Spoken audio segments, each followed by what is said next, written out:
Recording in progress. Hey, it's Janice Carroll. I wanted to get you some information about this California Dream for All shared appreciation loan that is set to come out Monday, March 27th. I am sharing with you the CalHFA bulletin that was released on March 6th, and it gives a couple of the highlights, confirming that it is going to come out March 27th, so just a few days away. It will be on the CalHFA conventional mortgage, so it's a conventional loan, and the assistance is up to 20% of the sales price. And there will be income limits, which I am sharing here today.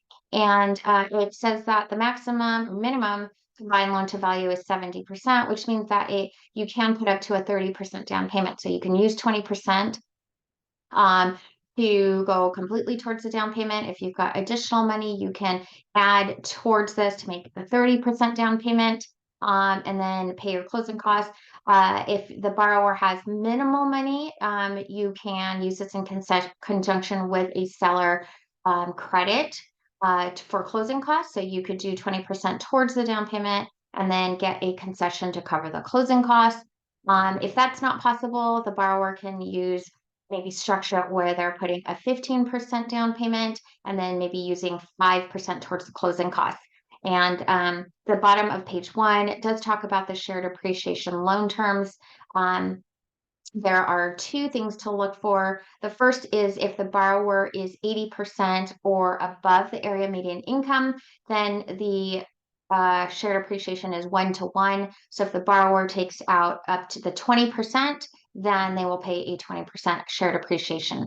On page 2, I have screenshotted the county limits for the county income limits for the conventional loan program. And for an example, we can look at Stanislaus County. The combined household income can go all the way up to $159,000. 159,000 divided by 12 is a monthly income of $13,250. And so a 45% debt ratio would mean that this borrower with no other debt could qualify up to $5,962 a month in housing. And using today's interest rate posted on CalHFA's website for the above 80% or above AMI, the interest rate is 6.375.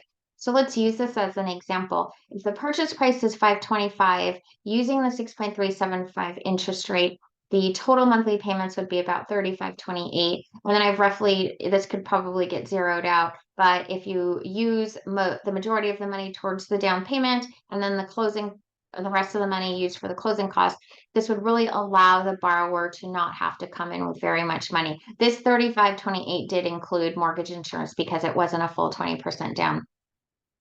On page 2 of the bulletin that CalHFA put out, it does give an example of a borrower with their income being between 80% and 150% of the AMI. And here you'll see in this example, the borrower takes a 20%, which is equal to $100,000. So if you look at this, we've got the borrower took a $400,000 conventional loan and a $100,000 subordinate loan for a total home value of $500,000.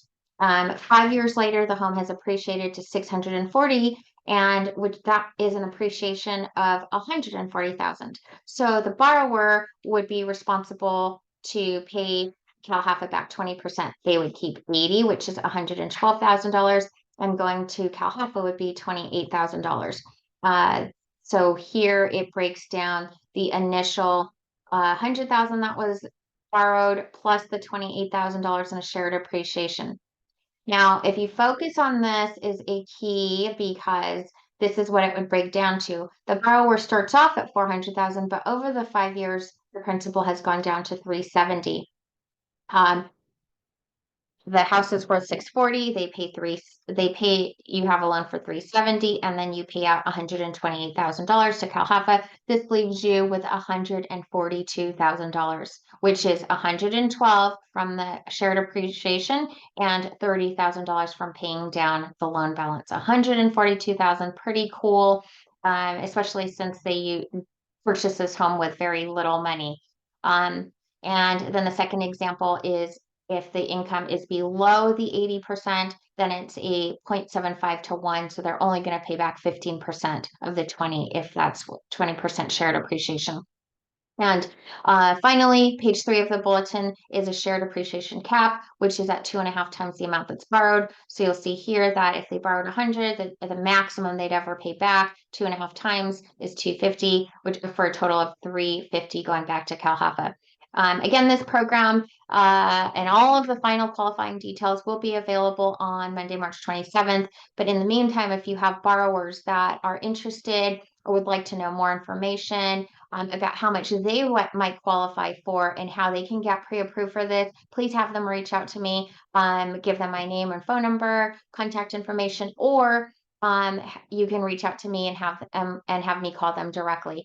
And I look forward to talking with you more and closing a lot of loans with this program with you.